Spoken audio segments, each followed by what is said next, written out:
Bueno, estamos en el estudio de nuestra Facultad de Ciencias Sociales, y en el contexto de una serie de entrevistas para nuestra revista de Ciencias Sociales. Hoy nos acompaña Rubén López, hijo de Jorge Julio López. ¿Cómo estás, Rubén? Buenas tardes, gracias por invitarnos a participar. Aunque las circunstancias son bastante conocidas, te voy a pedir si por favor podés recordarnos la situación en que tu papá es secuestrado por segunda vez.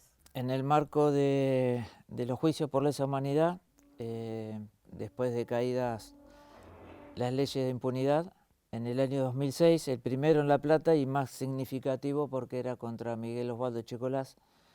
En la época de la dictadura, este personaje era director de investigaciones de la provincia de Buenos Aires, de la policía. Y en el marco de ese juicio, después de haber declarado, a los 2 meses y días, en el día que tenían que ir a presentar los alegatos, todos los testigos, en ese 18 de septiembre del 2006 es cuando no sabemos exactamente cuál es la circunstancia, pero mi viejo desaparece, literalmente desaparece. Tu papá fue un testigo fundamental en ese juicio. Junto con los muchos otros, sí, pero de importancia sobre todo para 2 personas y sobre todo para una familia, la familia de Lioro, y sobre todo para Mariana, hija de Patricia de Lioro y Ambrosio de Marco. Mi viejo ve, después, más vale que de haber sufrido junto con sus compañeros las torturas, ve cuando asesinan tanto a Pato como a Ambrosio, y eso creo que fue lo que más... 10 años después más podemos remarcar de importancia, también junto con Walter Doctors, otro testigo y querellante, lo mismo que mi viejo, en el Pozo de Arana, la parte de atrás, entre los dos, pudieron reconocer el lugar donde eran asesinados los compañeros de lucha, asesinados y después en forma que demuestra lo que eran estos tipos, dinamitados y quemados con cubiertas. El otro día, el día 18, pasamos con Walter a rendir un homenaje íntimo con nosotros y nuestra familia en ese lugar, y había una anécdota que contaba el día que fueron a reconocer ese lugar entre Walter y mi viejo, que había un árbol y del árbol uno decía 5 metros más para acá, 5 metros para allá, pero después ubicaron ese espacio y ahí en el año 2008 se hicieron las excavaciones, se encontraron lo que decían entre ambos y se pudieron rescatar entre 10.000 más o menos fragmentos de huesos, los cuales no sirven para hacer estudios de ADN por el estado de fragmentación que había. Uh-huh. ¿Cuáles son las primeras denuncias que hace tu familia apenas ocurre lo de tu padre y qué respuestas tuvieron estas denuncias? Lo primero que hace mi hermano al momento de que no lo encuentran, que no saben qué había pasado, a las 9 de la mañana se acerca mi primo, que era el conjunto entre los dos, iban a llevar a mi viejo al juicio. Mi viejo vive en Los Hornos, tenía que ir hasta el centro de La Plata, el Palacio Municipal, porque en esa época no había un lugar donde llevar adelante los juicios, se hizo en el Salón Dorado. Y cerca de 9:30 de la mañana llega, se encuentra con Nilda Ló y no sé con quién otros más, porque estaban ellos, yo no estaba.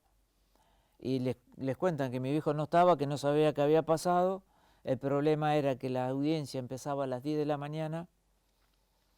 Y en ese juicio específico, no sé cuestiones técnicas cómo es, pero sí sé que el testigo tenía que estar para que su abogado de parte pudiera hacer los alegatos, si no, no se podía hacer. Entonces, bueno, ese era el apuro de avisarles. Mi hermano se vuelve para el centro, para Los Hornos, desde el centro de La Plata, y como 10:30 de la mañana, bueno, le dice a mi vieja, bueno, no lo encontramos, se acercó hasta la comisaría tercera de Los Hornos, donde realiza la denuncia. En ese momento era de búsqueda de paradero. que es la imagen cuando uno hace una denuncia en provincia. Y a raíz de eso empezaron un poco a buscar, pero no se le dio tanta importancia como hubiésemos necesitado. ¿Cuándo se cambia la carátula de búsqueda de paradero por la más grave, que es de desaparición forzada? Se cambia a fin de año cuando algunos organismos de derechos humanos, entre ellos Justicia Ya, habían hecho un habeas corpus y se incorpora, pasa a la Corte, creo que a la Procuradora, donde dice que tiene que entrar en el marco a Justicia Federal y en el marco, en el contexto de presunta desaparición forzada de personas. Inclusive hoy en día sigue figurando de tal manera. Presunta desaparición implica porque todavía no se pudo descubrir. El concepto de desaparecido entra en dictadura porque el Estado fue partícipe de los secuestros y desapariciones. En este caso se supone que no, por eso es presunta. Hasta que se compruebe si algún agente del Estado, llámese policía, penitenciario, cualquier fuerza, haya sido partícipe, lo que no quiere decir que el Estado haya ordenado hacer la desaparición como sucedía en dictadura. Esto lo he venido aprendiendo a lo largo de estos 10 años. Un duro aprendizaje. Sí, demasiado duro para lo que uno hubiese querido. Tomamos conocimiento de muchas llamadas, de muchas supuestas denuncias para aportar información. Algunas fueron consideradas como intentos de desviar la investigación. ¿Alguna de todas esas realmente aportó datos al secuestro de Julio? No, tuvimos muchas y a lo largo del tiempo nos dimos cuenta que eran, como comúnmente se dice, bombas de humo. Nunca supimos, y sí entendemos, que generalmente son para desvirtuar la búsqueda, la investigación. De ahí a que alguna haya sido de un cierto grado de importancia, podemos poner dos. De gente que llamó sin ningún tipo de maldad para hacerlo, como en las anteriores que estábamos mencionando. Y una fue en General Pico La Pampa, donde una persona inclusive llamó a la casa de mi vieja, porque los números nuestros de teléfono recorrieron el país mediante panfletos que habíamos hecho nosotros en los primeros días. Y una persona que dijo cuando ella estaba ahí cerquita, que era López, que lo estaba buscando la policía y que se había refugiado ahí. Esta persona, después de 5 días de búsqueda, se la encontró, tenía rasgos parecidos, pero bueno, no estaba emocionalmente o equilibradamente bien de su cabeza. Lo que sí fue importante porque es una persona que denunció.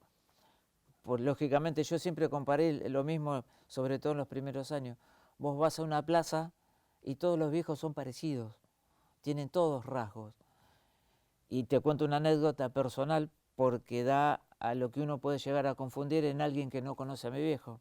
En el año 2009, yo estando en Mar del Plata, junto con mi esposa, tenía que ir a hacer un curso por el trabajo, la fui a buscar y en la Rambla, donde están todos los vendedores ambulantes, había una persona que yo la veo de atrás, con boina, con un buzo rojo, con bombacha de campos y con alpargatas. Tardé creo que 15 minutos en acercarme sigilosamente porque no sabía cómo actuar y lo confundí. De atrás era mi viejo. Obviamente cuando me acerqué no era, pero digo, eso es el grado de que por ahí la confusión puede parecer, porque todos los viejos, en el buen sentido de viejos, estamos hablando, son todos iguales.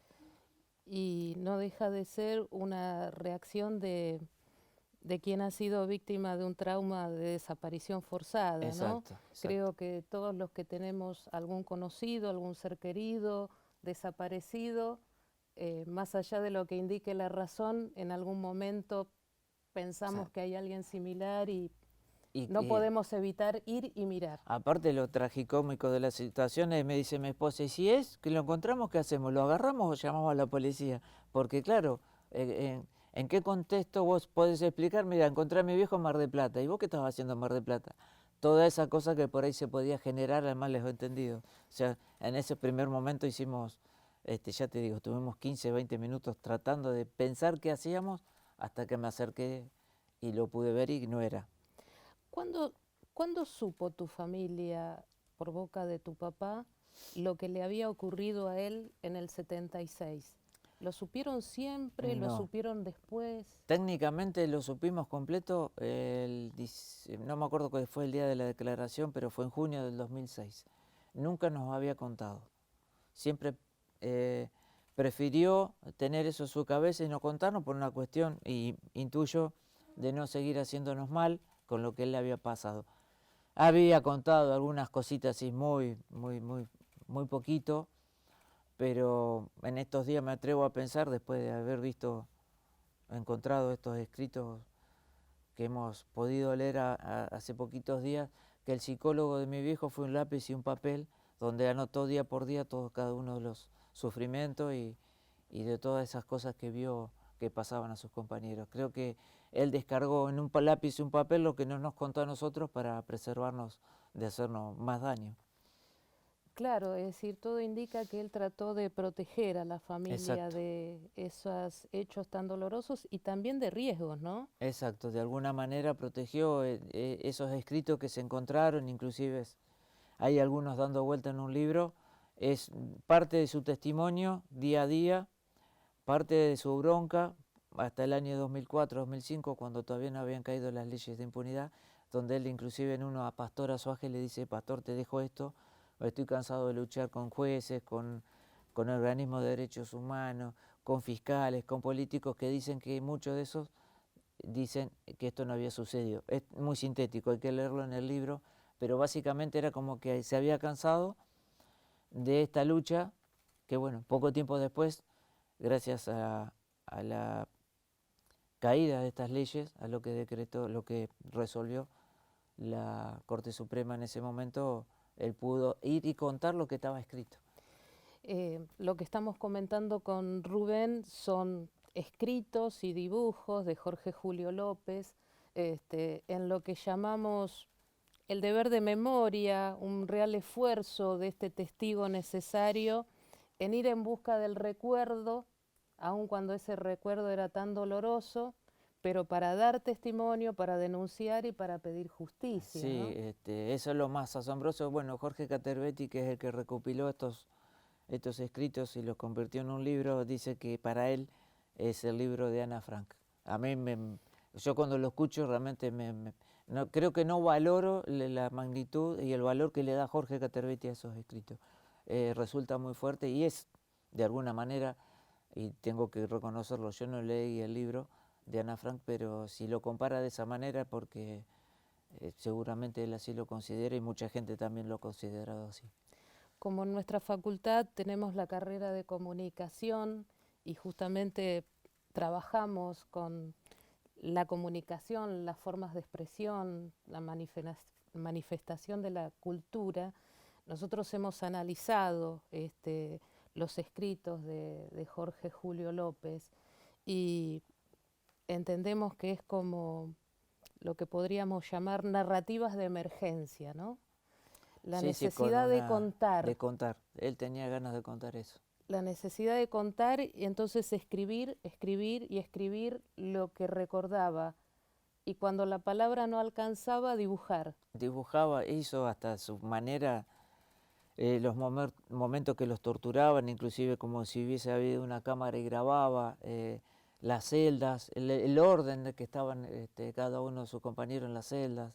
eh, a los dibujos de las caras les puso el sobrenombre, le puso el apellido, el nombre. Fue durante muchos años investigando a su manera, con su forma por ahí tosca de escribir. Tenía cuarto grado, en esa época que él estudió había primero inferior, así que fue 5 grados. Después tuvo que salir a trabajar como el resto de su familia, de sus hermanas, pero con ese grado de cultura que tenía hizo realmente una narrativa a su manera. Inclusive en algún momento hicieron en los primeros días unos estudios de esos escritos peritos y dicen que tienen un orden, que él había puesto una especie de orden a su manera, siempre hablando, y que le interesaba mucho lo que habían sido los genocidios a lo largo de la historia, de genocidio armenio, genocidio que hizo Hitler con todos los judíos, contra toda la humanidad. Es como que se interesó mucho sobre ese tipo de trabajos, inclusive más anteriores también. Ustedes han encontrado nuevos escritos y dibujos posteriormente a esos que pudimos conocer. Exacto, del día bueno, que encontramos esos escritos, apenas pudimos leerlos porque era su testimonio y quedaron guardados. Bueno, ante la eventualidad de los 10 años, empecé a buscar a ver qué había. Me empezó a interesar un poco y de ahí fue que, bueno, encontramos cosas nuevas, encontramos escritos que son de esa época, pero que recién ahora los pudimos volver a leer.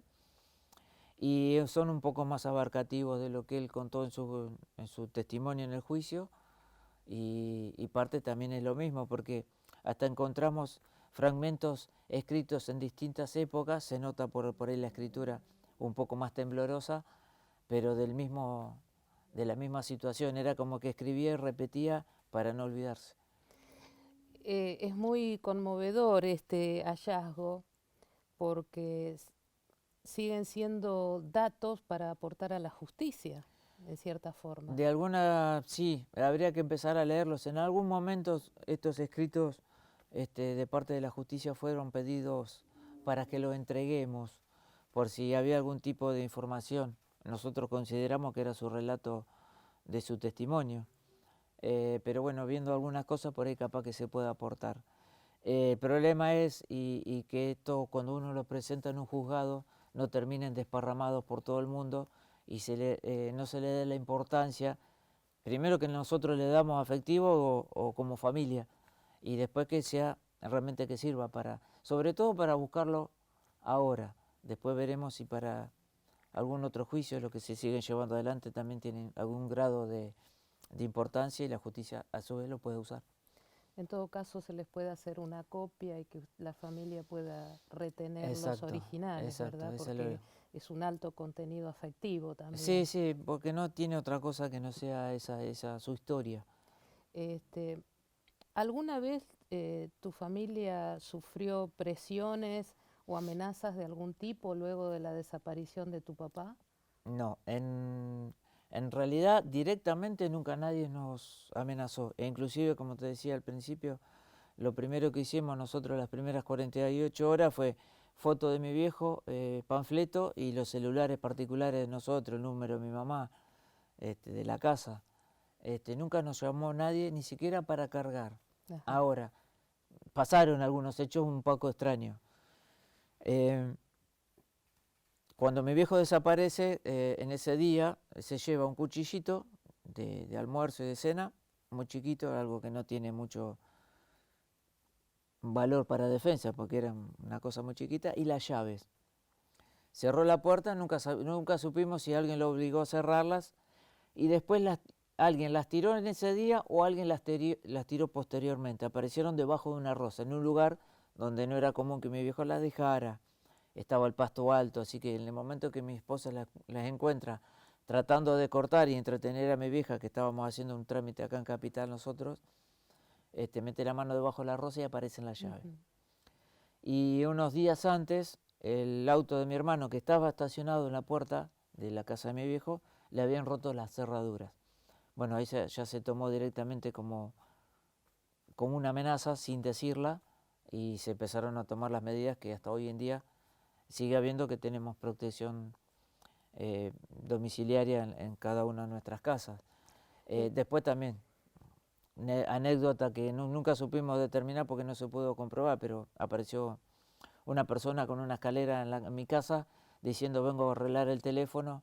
Cuando se le pidió que se identifique o de qué compañía era, el tipo logró escaparse, dijo voy hasta el auto a buscar los documentos y vengo, y no apareció más. El caso de tu papá, como otros tantos, es un claro ejemplo, una clara muestra de lo que representa la violencia institucional, ¿verdad? Sí. Y inclusive a partir del secuestro de tu padre, hubo un cierto refuerzo de la protección de testigos. Que no existía anteriormente. Que no existía anteriormente. Que estaba amparado en la ley. Hoy en estos días lo escuché al doctor Rosaski decir, nadie pensó que esto podía llegar a suceder, por eso no se le brindó la protección. Hay, en el Código Procesal Penal creo que hay un artículo, no recuerdo el número, donde existe la protección de testigos. Lamentablemente no pasó con mi viejo, y a partir de lo que sí pasó con él, a cada uno de los testigos se le pregunta si se quiere adherir a alguna de las áreas de protección de testigos, inclusive no solamente el cuidado físico, ¿no?, sino también cuidado profesional para aquellos que de alguna manera así lo requieran. ¿Tu papá participaba políticamente durante su primer secuestro, ¿no? Sí. En el año 76? ¿Él tenía alguna participación política? Luego, cuando es liberado, ¿tuvo alguna participación política? Hasta el momento que él lo desaparecen en la dictadura, él participaba de una unidad básica, la Maestre, donde había un montón de chicos, montoneros, y él iba de rato los fines de semana. Calculá que los más grandes ahí tenían 20 años, mi viejo tenía 40 y 44. Era grande. Era el papá de todos los chicos, claro. Así que inclusive creo que le decían el viejo, no sé por qué, pero le decían así. Pero bueno, esa participación sí la tuvo. Después en el año 79, en junio, 24 de junio, cuando creo que lo dejan en libertad después de haber estado 6 meses detenido desaparecido y 2 años y casi 3 meses en la unidad penitenciaria número 9 de la provincia de Buenos Aires, que está en La Plata, vuelve a su trabajo como si nada hubiese pasado. Siempre destaco lo mismo, los 3-4 días que lo dejaron libre ya estaba trabajando otra vez. Y después, a partir del año 83, en algún momento no sé si participó en forma directa. Después hay una versión ahí en La Plata que, enojado sobre todo con el peronismo, después de lo que pasó en las elecciones del 83, con Herminio Iglesias a la cabeza, se enojó tanto que se afilió al Partido Socialista. Bueno, no pudimos encontrar la ficha, no pudimos encontrar a aquellos que supuestamente lo afiliaron porque ya fallecieron, así que está la anécdota de que Sí. él estaría afiliado al Partido Socialista. Sí, supuestamente por afinidad con Alfredo Bravo. Exacto, de alguna manera, bueno, y hace 5 años gente del Partido Socialista le pidió un homenaje declarándolo ciudadano ilustre de la ciudad de La Plata, quien fui yo a recibir en nombre de mi viejo, porque no es post-mortem, sino es como si realmente estuviera, era una forma de reclamar su presencia también. Así que eso es su participación. Después, en los años más adelante, cuando empezaron los juicios a las juntas militares, bueno, después con los indultos, con las leyes de obediencia de vida, punto final, creo que ahí sí empezó más a participar en algunos organismos de derechos humanos, sobre todo cuando en el año 87 él se reencuentra con Pastor Azuaje. Ajá. Y le cuenta que había visto, lo que había sufrido, pero sobre todo cómo había matado a Patricia y a Ambrosio. Ahí Jorge, Pastor Azuaje, lo conecta con los papás y los hermanos de Patricia y Ambrosio, y bueno, ahí es donde mi papá les cuenta. Después empezó a participar en los juicios por la verdad. Claro. Es inevitable esta pregunta, pero ante la definición de la domiciliaria para el genocida Echecolás, no puedo evitar preguntarte qué generó esto en tu familia, ¿no? Mucha bronca, mucho dolor, indignación, y cuando nos enteramos en los primeros días de agosto que que estaba sucediendo, porque convengamos, de las 5 causas que él pidió, en 2 ya le dieron la prisión domiciliaria, en 2 falta resolver, creo que por todo lo que se vino generando a partir de eso, y en una sola tiene la denegatoria. O sea que por más que le den en las otras 2, sumaría 4 prisiones domiciliarias, en una sola por ahí, por ahora porque está pelada, podría quedar libre. Generó que, bueno, como dije, sobre todo este año, los 10 años, un número redondo, simbólico, y ante esto dije, me pongo a la cabeza, hago lo que pueda. Ahí me invitaron y estoy participando y aprendiendo con los chicos de la Mesa de Derechos Humanos de La Plata, donde encontré el lugar, el momento justo para empezar a militar, que genocida no quede libre. Y ahí empezamos a organizar todo lo que se hizo, junto con la Fundación Construyendo Conciencia, que está en nombre de mi viejo.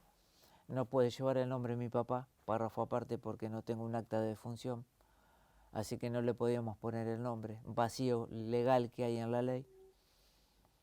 Y ahí empezamos a caminar y a militar. Concluyó parte de esto el 18 con la marcha, pero sigue a partir del 19 tratando de que estos genocidas no quede libre. Convengamos que en el caso particular específico de mi viejo, contra Chicolás, pero a lo largo de todo este año, creo que la cifra va, no tengo exacta, entre 35 y 50 genocidas ya condenados quedaron en prisión domiciliaria. Para cerrar, ¿podrías contarnos en qué instancia está actualmente la causa? ¿Qué líneas de investigación tiene en proceso? Te voy a contar lo que sucedió hace 10 días para hacer un resumen de lo que es la investigación. Hace 10 días en un medio, y doy fe de que es cierto, no lo confirmó el fiscal Marcelo Molina, que está a cargo de la investigación de la Fiscalía de Lesa Humanidad. Creo que Marcelo hace 7 o 8 años que está a cargo de esta investigación específica, pasó por varios fiscales. La Fiscalía está pidiendo a las compañías telefónicas de celulares que no borren los registros de llamadas, 50.000, captadas el día 18 de septiembre del año 2006, porque todavía no lo investigaron. Con eso te resumo 10 años de nada. Muchas líneas investigativas, muchas hipótesis, concreto, específico. Primero, para saber qué pasó. Segundo, para determinar quiénes son los instigadores y quién es la mano de obra. Seguramente Chicolás o sus secuaces no fueron. Son todos viejitos bonitos, como se los quiere remarcar últimamente, y sobre todo algunos funcionarios del gobierno actual. Ese es el grado de investigación que tenemos. También tuve conocimiento de que se estarían cruzando las huellas digitales con las huellas que se tuvieran de personas no identificadas en morgues recién en este momento, ¿puede ser? Sí, y estudios de ADN. A lo largo de los primeros años de la desaparición en la morgue de La Plata se identificaron por distintas circunstancias técnicas y físicas que se puedan comparar 60 cuerpos. Y se está pidiendo que se haga un relevamiento de todas aquellas personas que hayan sido enterradas como NN, que entren en el margen de estudios, no a todos, cuestiones físicas, rasgos, desde el año 2006 hasta ahora. Un poco tarde, porque se tendría que haber hecho desde el primer día con todos los NNs posibles enterrados, desde el año 2006, y no ahora 10 años. Y el caso más ejemplar es el de Luciano Arruga, claro, que de esa forma se logró encontrar con el cuerpo de Luciano, con un cotejo de huellas dactilares que inclusive a Luciano se lo entierra como mayor y no se lo buscaba como menor, como es. Claro. Si no tengo mala la información, pero no, creo que sí. Es exacta. Bueno, Rubén, te agradecemos mucho por compartir esto con nosotros, aunque son temas tan dolorosos. Muchas gracias. No, agradecido a ustedes. Les contaba a los chicos que es la segunda vez que vengo a esta facultad, el año pasado con Adolfo Pérez Esquivel, que me invitó a participar de su clase. Agradecido a vos por el trato y a las órdenes, como dice mi viejo, un servidor para que es lo que guste mandar. Muchas gracias. Gracias a ustedes.